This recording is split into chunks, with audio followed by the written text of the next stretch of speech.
Hi everyone, I'm Sruti Bhagavatula. I'm currently faculty at Northwestern University, and I'll be presenting work from when I was at Carnegie Mellon University on the scarcity and ambiguity of security advice on social media. This is joint work with Lujo Bauer, also from CMU, and Kapadia from Indiana University. People use a variety of computer systems and technologies, and with this comes a lot of responsibility to secure our devices.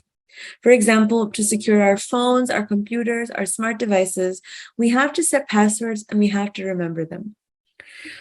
We have to enable multi-factor authentication, and to avoid being tracked by websites and advertisers, we set up ad blockers in our browsers. We also set up antivirus software to protect our computers. From all of this, we can see that there are a number of things we have to put effort into doing so that we can secure our computers. But how would we know to do all these things? It seems like it requires some awareness on our part. Now, the big question is, where does this awareness come from? Friends and family are common sources of this kind of information. News outlets often provide advice and recommendations for security and privacy. Employers will often ask you to follow some sort of security training.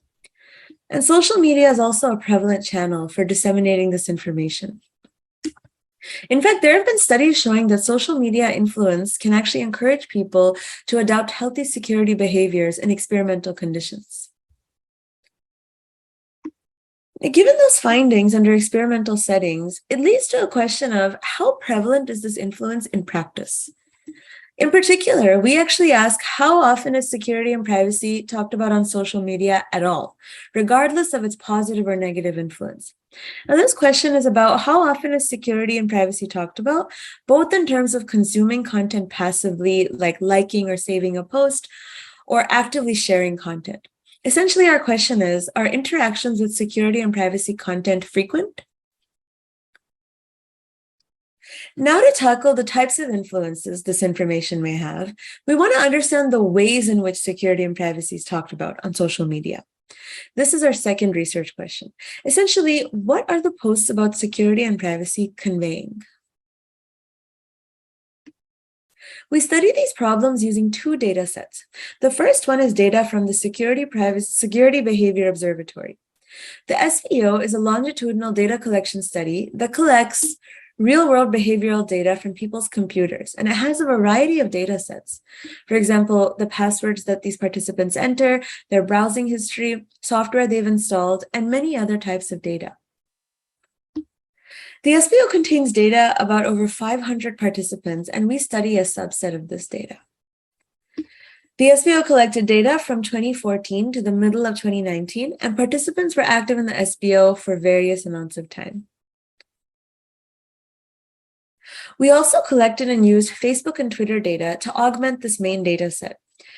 We collected logs for a subset of the participants in the SBO, and this data spanned activity logs and all other activity of users. We ended up with 200,964 posts in our data set between January of 2015 to April 2018. To study the first research question, we constructed an iterative algorithm to detect security and privacy posts in the 200,000 posts, and we did this in 3 broad steps as shown here. I won't go into the detail of this algorithm, but we found only 175 out of over 200,000 posts were related to security and privacy. This was only a fraction of all the security and privacy posts that we analyzed, which suggests that there isn't much security and privacy content out there right now on social media.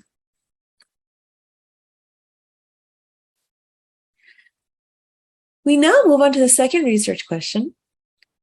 To study this, we conducted a qualitative thematic analysis over all the security and privacy related Facebook and Twitter posts.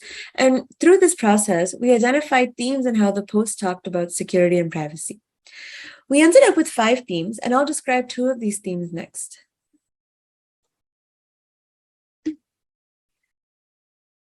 One of the themes has posts that talk about security and privacy, but potentially jokingly or sarcastically, and may be difficult to actually take a message from them. For example, in this post, the topic is security questions, but the message doesn't really convey anything to viewers about what good practices with security questions may be. Another notable theme here describes content that intuitively may encourage security behavior. Now, this constructive content was often in the form of some sort of discussion or advice. For example, here, the poster provides advice on how to tell if someone was phished and what they need to do if that happens.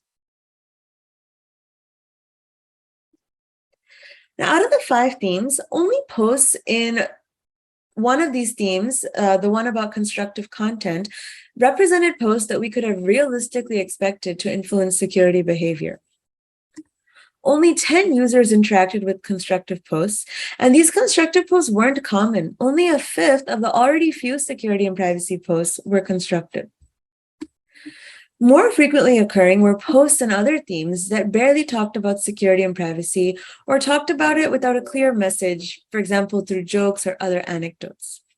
Now, given these findings and the low number of security and privacy posts that we previously found overall, we hypothesized that though these users' security behavior may be affected by social network influence in experimental settings, like in prior work, the discussions that we observed about security and privacy may not have actually been prevalent enough to trigger this sort of a correlation in the wild. To explore that hypothesis, we analyzed whether interactions with social media related to security and privacy content and other topics of interest like technology and data breaches, whether interactions with this kind of content were associated with healthy or unhealthy security behaviors. We found that no social media factors were consistently correlated with any healthy or unhealthy security outcomes. And this substantiates our earlier hypothesis that there may not be enough constructive security discussions in social networks in the wild. What does all this mean, though? Our findings, based on our exploratory statistical analyses, suggest that constructive discussions of security and privacy may be too low in practice to actually encourage security behavior changes. Now, this suggests a need to shift this imbalance of how much constructive content is being consumed or shared on social media. For social media to be effective, as experiments suggest, the volume of security and privacy content that's constructive needs to be higher, or existing constructive content needs to be spread further. Now, prior work in other domains has had success in popularizing content by either changing the type of content being presented, changing the features of the content, or the channels through which they disseminated this information within social networks. The future work in security and privacy could benefit from taking inspiration from these prior works in order to shift this balance of constructive security advice versus other sorts of information. And that brings me to the end of my talk. Thank you so much for watching, and we'd love to hear from you if you have any questions or would like to talk about the work further. You can reach me at my email address here or my Twitter handle here. And thank you all.